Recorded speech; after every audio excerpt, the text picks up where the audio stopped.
रात का समय था। चारों तरफ सन्नाटा पसरा हुआ था। कानों में बस झिंगूर की आवाज और हवा की सरसराहट गूंज रही थी। गांव के एक छोर पर एक पुराना सा कुआं था।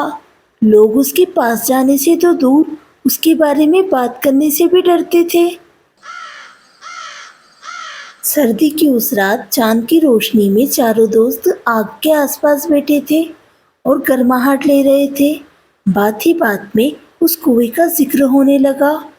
दीपक हिम्मत दिखाने के लिए बात ही बात में दोस्तों से शर्त लगा बैठा। आज मैं उस कुएं तक जाऊंगा।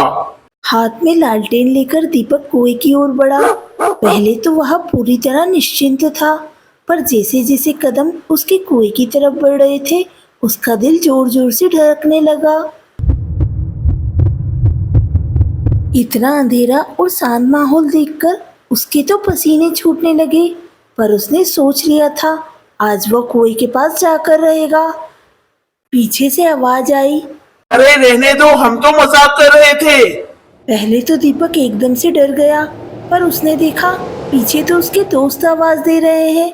वह जैसे तैसे हिम्मत कर कर कुएं तक तो पहुंच गया, लेकिन जैसे ही वह कुएं के पास पहुंचा, एक जोर की हवा चली और लालटेन बुझ गई। अब चारों तरफ अंधेरा छा गया। कुएं के भीतर से धीमी धीमी करहाने की आवाज आने लगी, मानो कोई पुकार रहा हो। बचाओ बचाओ। उसने जैसे तैसे हिम्मत जुटाई और कुएं में झांक कर देखा, लेकिन अचानक कुएं से एक डरावनी आवाज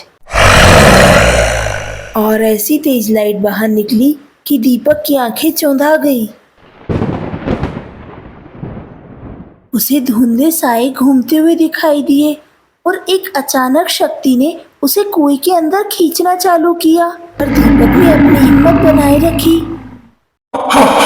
मेरा शिकार खुद मेरे पास चलकर आ गया। कब से भूखी हूँ, आज तुम खुद आए हो मेरे पास, मैं तुम्हें छोड़ूंगी नहीं। दीपक का कलेजा मुंह में आ गया। पीछे से एक हाथ आया जो दीपक को कुएं में धकेलने लगा। मैं आपकी मदद करने आया हूँ, प्लीज बताओ। नहीं, तुम भी वैसे ही इंसान हो जैसे सब होते हैं। मेरा विश्वास करो, मैं तुम्हारी मदद जरूर करूंगा। मैं इंसानों पे विश्वास करूं? इंसान पे कभी विश्वास नहीं करना चाहिए। अगले दिन सुबह सभी गांव वाले कुएं के पास पहुंचे। उन्होंने दीपक को इधर उधर देखा। वहां दीपक की लालटेन और उसकी चप्पल पड़ी थी। बहुत ढूंढने के बाद भी दीपक कहीं नहीं दिखाई दिया। सभी गांव वाले बुरी तरह डर गए। सबने मिलकर यह निर्णय लिया कि वे गांव छोड़कर किसी दूसरे गांव में चले जाएंगे।